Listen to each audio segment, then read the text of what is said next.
Hello, gamers, and welcome to Budget Arcade, a free-to-play gaming podcast to help you navigate through the growing realm of free-to-play games. My name's Jeff. And I am Elliot. And we are missing the captain of the ship. There's been a mutiny, and we have decided to fend for ourselves. Yes. So if things go awry, it's not his fault, it's ours. He's working on other things. Potato. Scott is working behind the scenes. He's working on the website. He's always working on the podcast, but he needs to take every other week off to kind of focus on his time. So instead of doing a full episode every other Tuesday, we're just going to kind of bring you a couple deals, maybe some recommendations that aren't necessarily free, but I'll bring like a Game Pass game. Elliot's going to have like a Switch sale, maybe talk about a PlayStation game, just give you something to save your money as you go about your gaming week and waiting for the next episode of Budget Arcade. We got to come up with a catchy little phrase for our little mini episode. It needs like a little title, yeah, but I don't know what to call it. Maybe a little jingle, a little jangle. Yeah, okay, a hang dangle. Yeah. Still going to be PG-13, or at least yes. We're going to try. Elliot is on the show, so look, you never know. I try. Yeah. So, Elliot, start us off with a pick, a sale you have from the Switch eShop. So I have not played Mario Maker 2. I played the heck out of 1. I loved my Wii U. I was a big Wii U guy. I must have been one of the only Wii U people around, obviously. I have one. I don't use it, but I think when Teddy grows up, it's going to be the system he looks back on fondly as his first console. It is the Wii U to me is a great party system for like games in the same room. Like that Nintendo Land game is phenomenal to play with like 5 people. Like all of those games are a blast to play with 5 people. Anyway, Mario Maker 2 right now on the eShop is 33% off, so $39.99. So that was the game that I've been looking at. My problem with that, though, is I've been looking at that. I've been playing Pokemon Mystery Dungeon, the demo, because the full game just came out this week, or last week if you're listening. But also, Animal Crossing 2 is like 2 weeks out. So right, I'm becoming really picky about what I do want, if I want anything. Yeah, so I've been taking your suggestion. I've recently got into Pokemon in that I've played Sword and Shield with, what's his name? Teddy. What's his name? My child. my young seed, my offspring. And my progeny, whatever his name is. Yeah, well, so and we've discussed on the Neo Retro Video Game Disco, the episode you were on, the Stardew Valley one, if you want to go look for that, about that I'm not a big JRPG guy, but I'm starting to really get hooked on Pokemon. So they have the original Pokemon games on the 3DS eShop, so I picked up Crystal per your recommendation, and Teddy picked up Gold with his allowance, and we've been playing that. I'm really enjoying it. So I think I'm not far off from maybe being a big Pokemon guy. Now, here's what's going to turn you into a huge Pokemon guy. This Pokemon Mystery Dungeon game, I don't know if you know anything about it. I could go on a tangent with these, because it's a roguelike. Yes. So I have Super Pokemon Mystery Dungeon on the 3DS. Okay. And I've got Etrian Mystery Dungeon on the 3DS. And I've got the original Shiren the Wanderer Mystery Dungeon on DS. Okay. So the Chunsoft roguelikes I'm very familiar with. I never played any of them. The Mystery Dungeon games to me were a series that I just kind of passed by. I just never even gave them like the time of day. I don't know why. I was a big Pokemon guy. So I downloaded the demo because you can play the first, I don't know, half hour, 45 minutes on the demo. And the art in this version on the Switch is phenomenal. I love the art style that they're going for. This like pastel colored pencil kind of look. Yeah, it looks great. It looks really good. It plays pretty well. You can play the first, I don't know, like I said, about half hour, 45 minutes.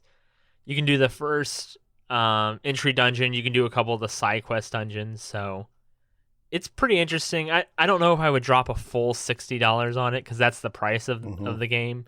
Like I said, especially with Animal Crossing coming out, it's like they sent this game to die. I just can't imagine why you would. It does drop... have Pokemon in the title though, right? So it'll be fine. I would recommend it if I played the demo of this because it's really a remaster of the original Mystery Dungeon games. Yeah. I've played Super Mystery Dungeon. I really like that. I would recommend that one if you were looking to save a few bucks because it is on the 3DS. So it's probably going to be a little bit cheaper. Yeah, that's probably a good call. But I've gotten into this Mystery Dungeon stuff now because there's a Chocobo. There's a Final Fantasy one too that I didn't realize. Yeah, so. There's a Final Fantasy one. Yeah, it's called Chocobo's Mystery Dungeon. It's a Final Fantasy themed one. Okay. So you play as a Chocobo. Yeah, because I played the Etrian Mystery Dungeon one, and it's pretty good. It's a little more hardcore than the Pokemon ones. Yeah, I guess the Pokemon ones they ramp up in difficulty pretty quickly from what I've read. So I've hit a difficulty spike in Etrian where I just had to put the game down. Yeah, that's the first. Like I said, the first half hour is pretty easy. It's really like a big tutorial, but so. Yeah. Well, I am primarily an Xbox user. I know there aren't that many of us that pretty much between the Switch and the Xbox, that's where I get most of my gaming done. I have a PlayStation that I rarely boot up, mostly because all my friends play Xbox Online. So I also have an Xbox Game Pass subscription. And if you have an Xbox or even a PC now, it's really worth the $9.99 a month. They call it the Netflix for games, and it's the best option out there for that sort of subscription model. They do keep a lot of great stuff. There's some garbage, but you don't have to wade through a ton of garbage to find gems. There's some really great titles, like Outer Worlds is a newer sort of Fallout. Man, that is on game. My list. That is on my list. Launched in Game Pass. And then, of course, all the first-party Microsoft ones. So if you're a fan of Ori and the Blind Forest, Ori and the Will of the Wisp, Ori and the Will of the Wisp will launch on Game Pass. Yeah, that's coming out this week, right? Mm-hmm. Yep. Yeah. And it's pre-installed on my Xbox already. So I do recommend Game Pass. And if there's only one game that if I'm going to pick one game out of the Game Pass's really great library, it's going to be Enter the Gungeon. I can't recommend it enough. If you like Binding of Isaac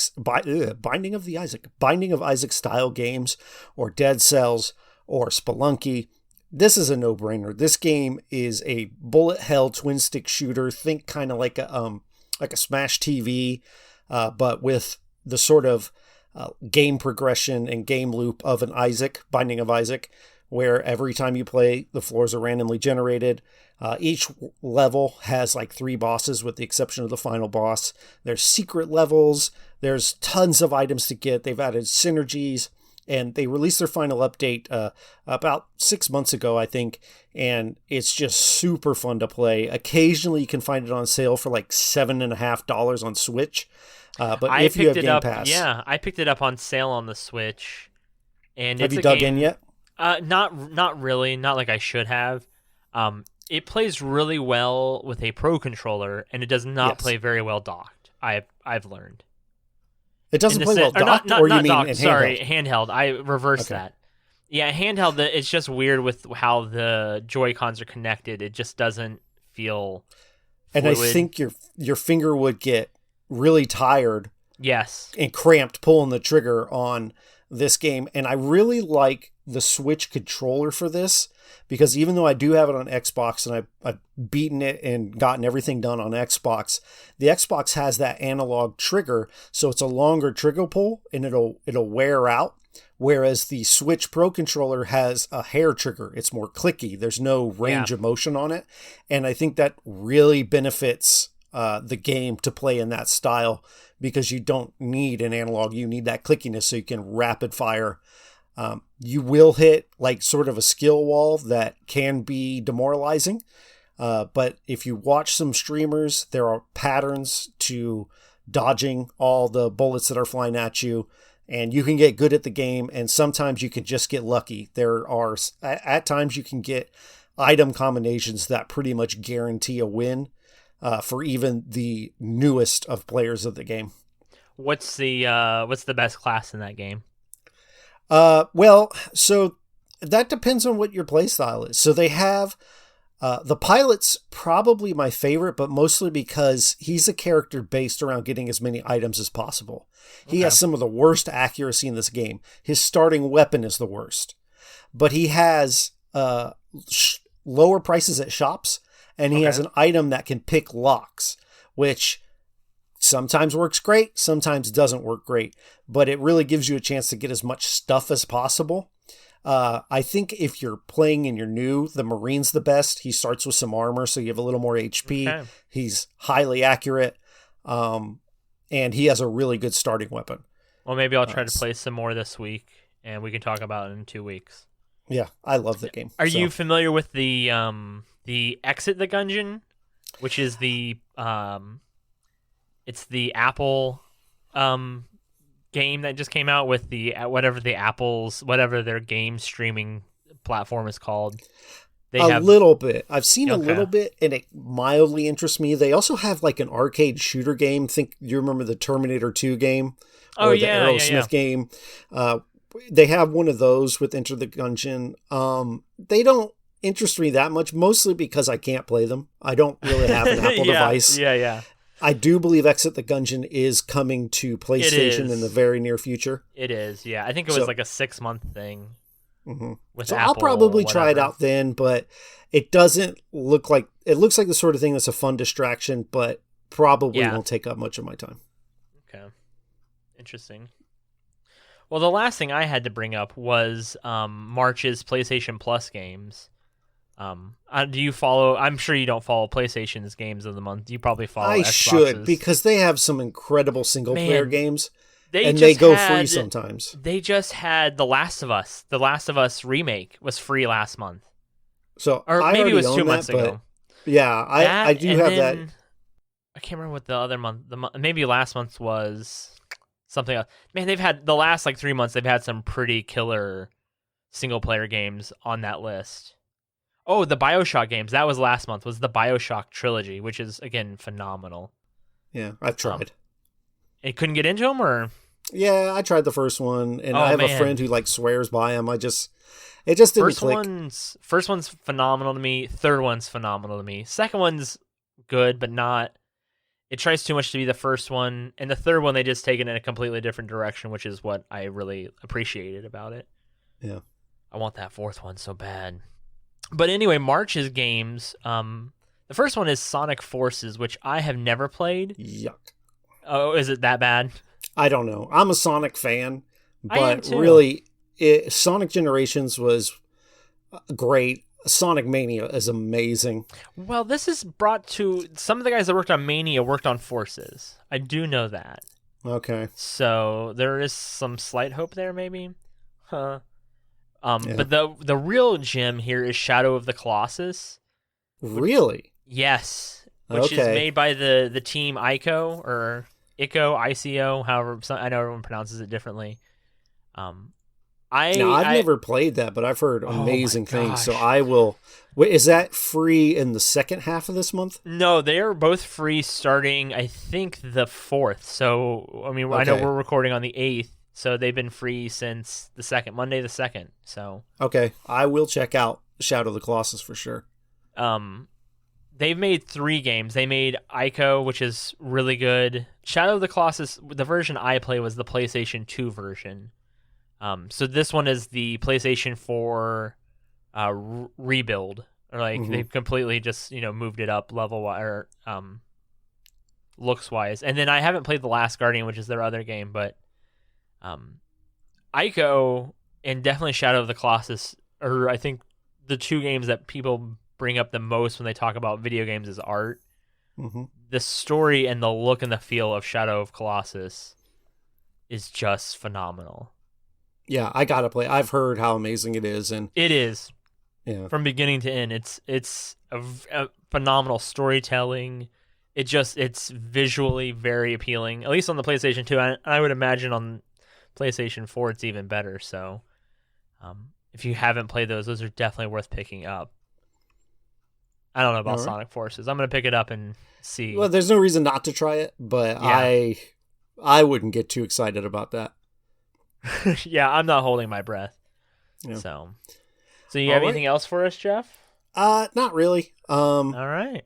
Yeah, I guess this would be the point where I can say Retro Bowl, 99 cents on your phone.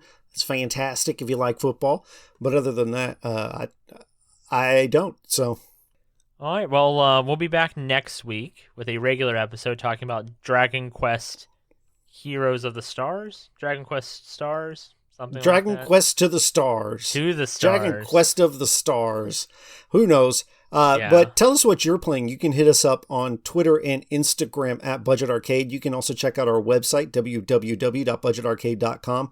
There's going to be some new stuff going up there. Scott's doing a lot of his writing, so if you miss him, you can go there and say hi. Our music is, as always, provided by Stimage. You can find his music at metroidmetal.com. And until next time, game on. Take it easy, guys.